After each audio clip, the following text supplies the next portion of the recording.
ทางได้นางน้อยถนนไอ้คนเดินได้นี่โมเมนต์ว่ารถวิ่ง อันนี้นะบ่แม่นประเทศในคนย่างก็ซื้อได้นี่เห็นบ่นี่ถ้าเอาเมื่ออยู่บ้านเฮาเนาะเอาพับได้คือซาดในน้องล่าสิ คัน เอามือ ภาพ บ่ ได้คือซาดนี่น้องสิเอามือปูไว้อยู่ทางบ้านน้องทางเข้าเหือนน้อง ป๊าดเพิ่นอันนี้เพิ่นนั้นปูคอนกรีตแล้วแม่นบ่ แม่นคนคิดแล้วเพิ่นยังเททับอีกเด้นี่ แล้วก็ยังเทนลาดยางอีก แม่น และคอมหน้านี่หามือหนึ่งผู้ใด พอ10 เซนนะความหนานะความหนานี่10 เซนพี่น้อง ทางลาดยางอยู่บ้านน้องนะฮะก็มี2 ปีก็คือยางลาดยางนี่คือแบบว่าทูๆไทย บ่ได้หนาแบบนี้ ๆบ่ อันนี้ไอ้ที่น้องเว้าทางลัดอย่างนี่คือถนนเส้นเข้าในเมืองแมันบ่ แม่นเช่นเข้าในเมืองแล้วก็แบบไป สวัสดีครับพี่น้องบุญสุภูสุคนเนาะมื้อนี้บ่ยอดก็อยู่กับน้องทองไทยสวัสดีครับน้องทองไทยครับ สบายดี สวัสดีค่ะ FC บ่าวยอด มื้อนี้นะอ้ายนะกับแบบว่ามาได้เห็นนะอยู่ในป่าแต่มีตึกสูงแบบนี้นะน้องละในความรู้สึกของน้องละนี่เป็นจังไดได้เห็นตึกสูงได้เห็นถนนงามๆแบบนี้ ก็คือแบบว่ารู้สึกแบบว่าประเทศไทยนี่เจริญก้าวหน้าไปไกลนี้อยู่บ้าน นี่นะน้องละนี่บ่อ้ายอยากให้เบิ่งนี่เบิ่งถนนนี่อันนี้นี่คืออยู่บ้านเฮานี่คืออยู่บ้านน้องละนี่มีบ่ถนนงามๆแบบนี้นะ ถนนบ่ ถนนงามๆก็สินะ มือบ้านน้องนะบ่มีแต่ถนนเป็น เป็นถนนไป ดินแดง เป็นถนนดินแดง แต่ถนนลาดยางนะฮะก็มีได้ประมาณ2 ปี มีอยู่ในหมู่บ้านบ่คืออยู่นอก อยู่ทางเส้นแบบเส้นลักอะนะ อ๋อ เส้นไปเมืองต่อเมือง อ๋อคือแต่ในซอยในอย่างบ่มีแบบนี้เนาะ บ่มีเป็นในซอยนะเป็นลุ่มเป็นบ่อเวลาฝนตกมาก็ไปเลี้ยงปลาใส่ได้เลย เป็นขี้ตมเด้ อ๋อ เวลาแบบไปโรงเรียนเด็กน้อยไปโรงเรียนหรือว่าตอนเช้าผู้ไทยไปโรงเรียนนี่ก็เดินหรือว่าปั่นจักรยานนี่ก็บางทีก็ขี้ตมจีกใส่ได้เวลารถใหญ่มา อันนี้นี่เบิ่งในน้องล่ะนี่อันนี้นี่เห็นเป็นบ่นี่ไอ้เพิ่น ความหน้า อันนี้เพิ่นปูได้นี่เพิ่นปูเห็นบ่เพิ่นปูคอนกรีตนี่เห็นบ่คอนกรีตแล้วเพิ่นยังมาทับด้วยยางมาต่อยลาดยางอีกได้นี่อันนี้บ่แม่นถนนรถยางได้นางน้อย ถนนไอ้คนเดินได้นี่บ่แม่นว่ารถวิ่ง อันนี้นะบ่ แม่นประเทศในคนย่างก็ซื้อได้นี่เห็นบ่นี่ถ้าเอาเมื่ออยู่บ้านเฮาเนาะเอาพับได้คือซาดในน้องล่าสิ คัน เอามือ ภาพ บ่ ได้คือซาดนี่น้องสิเอามือปูไว้อยู่ทางบ้านน้องทางเข้าเหือนน้อง ป๊าดเพิ่นอันนี้เพิ่นนั้นปูคอนกรีตแล้วแม่นบ่ แม่นคนคิดแล้วเพิ่นยังเททับอีกเด้นี่ แล้วก็ยังเทนลาดยางอีก แม่ และคอมหน้านี่หามือหนึ่งผู้ใด พอ10 เซนนะความหนานะความหนานี่10 เซนพี่น้อง ทางลาดยางอยู่บ้านน้องนะฮะก็มี2 ปีก็คือยางลาดยางนี่คือแบบว่าทูๆไทย บ่ได้หนาแบบนี้ ๆบ่ อันนี้ไอ้ที่น้องเว้าทางลัดอย่างนี่คือถนนเส้นเข้าในเมืองแมันบ่ แม่นเช่นเข้าในเมืองแล้วก็แบบไปเมืองต่อเมือง อ๋อเป็นเมืองต่อเมือง แต่ว่าอยู่ในหมู่บ้านแล้วยังเป็นดินแดงคือเก่าอยู่ เป็นดินแดงเป็นโบกเป็นน้องเวลาฝนตกมา เวลาเดินทางในฤดูฝนนี่ก็ยากเนาะน้องล่ะเนาะ ยากแล้วก็เป็นขี้ตมขี้โคลนบางเทื่อก็เป็นดินมื่นก็พลาดหรือว่าลื่นนะ บ้านเฮาลื่นป้าทาง เบิ่งถนนคนย่างได้น้องล่ะนี่เนาะเพิ่นเฮ็ดให้คนย่างแบบว่าร ถ บ่แม่นแต่ว่าคนไทยเด้คนลาวเฮาก็มาย่างได้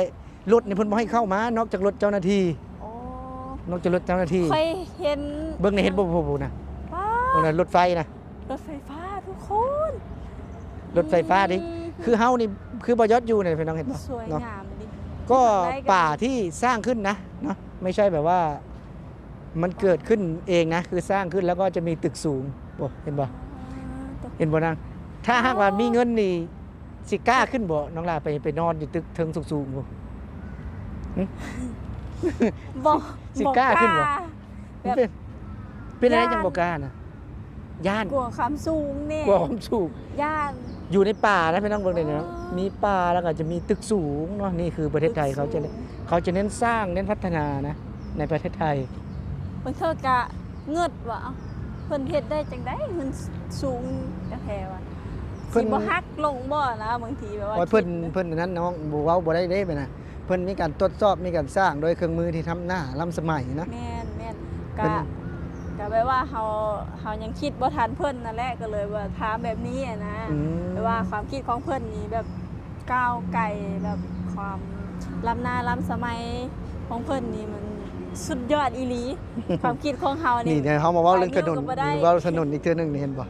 ถนนนี่เบิ่งนี่อันนี้เป็นถนนเพียงแบบว่าคนย่างเนาะเพิ่นคนมาแล่นคนมาย่างแบบถนนออกกำลังกายเนาะ ขนาด ถ้าจะคือบ้านเฮานี่สร้างได้แบบนี้ก็คือสิดีเนาะน้องหลานเนาะ แม่นถ้าบ้านเฮาสร้างได้แบบนี้คือสีประเทศคือสีเจริญขึ้นหลาย ก็ถ้าสร้างแบบนี้ก็คือจะแบบว่าไปเวลาเฮาไป ไปมาสะดวก ไปมาสะดวกเนาะ แม่ ยามพ้นนี่ก็อยู่บ้านเฮานี่ก็มีหลุมมีบ่อน้องหลานเนาะ แม่นมีหลุมมีบ่อหยังพ้นนี่อัน เปียกเนาะเวลาไป อันนี้ เนาะ นี่บ่มีหลุมบ่มีบ่อหยังเลย อันนี้ถนนคนย่างซื้อได้นี่เห็นบ่ เริ่มปิ๊งๆเลย มีคนทำความสะอาดอีกได บ่ มีคนทำความสะอาดเวลาเฮามาย่างมาเดินจังซี่ก็ บ่มี ได้เห็นความงามแบบนี้เนาะงามๆคือสิคือง ามทุกคน จัง มีตึกสูง ถ้าหากว่าบ่มาประเทศไทยนี่คือจะบ่ได้มีโอกาสเนาะน้องหลานเนาะบ่ได้ แม่ มีโอกาสมาสัมผัส ๆบ่มีโอกาสได้เห็นถนนงามๆแล้วก็ได้เดินถนนดีๆแล้วก็เห็นบรรยากาศที่สวยงามตึกสูงๆที่ คืออยู่บ้านก็ สวยงมขด แบบว่าได้สัมผัสแค่ถนนดินแดงเนาะน้องหลานเนาะ แม่น เวลาไป มีฝุ่น นี่ถนนเข้าในเมืองก็ยังบ่ซ้ำถนนคนย่างนี่ซ้ำนี่เนาะ แม่นถนนในเมืองนะบางทีก็เป็นแบบยางมาต่อยแบบว่ามันบางหั้นนะแล้ว อ๋อ ก็ มันบาง เป็นลุ่มเป็นบ่อ มันบ่ได้หนาแบบนี้เนาะ แม่นรถเที่ยวไล่กับมันเพผักเป็นลุ่มเป็นบ่อ คันคือแบบนี้ก็โอ้คักแล้วคือสิเนาะแบบว่ามี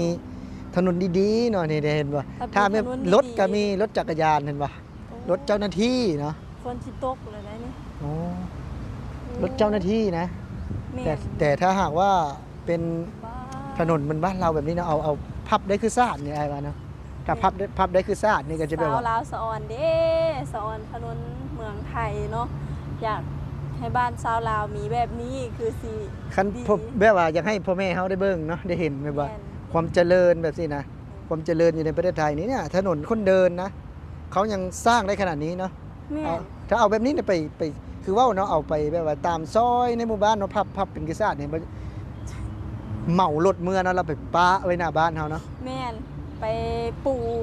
อ้อมเบิดบ้านเฮานะคือสิดี โอ้ยฝนตกแล้วน้องลาฝนตกแล้ว อุ้ยฝนตกแล้ว ไปเซผู้ไปหาไปพูดเห็นปะ ข้าวสลา ฝนตกแล้วพี่น้องฝนตกแล้ว ฝนตกแล้วพี่น้องเอ้ย ฝนตกแล้วฝนตกแล้ว ตกทำหัวแล้ว นี่ครับฮะฝนตกแล้ว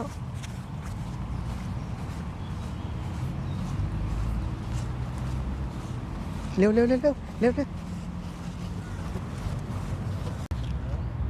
จากที่ฝนตกนะพี่น้องเนาะก็ถือว่าได้เล่นเข้ามานะ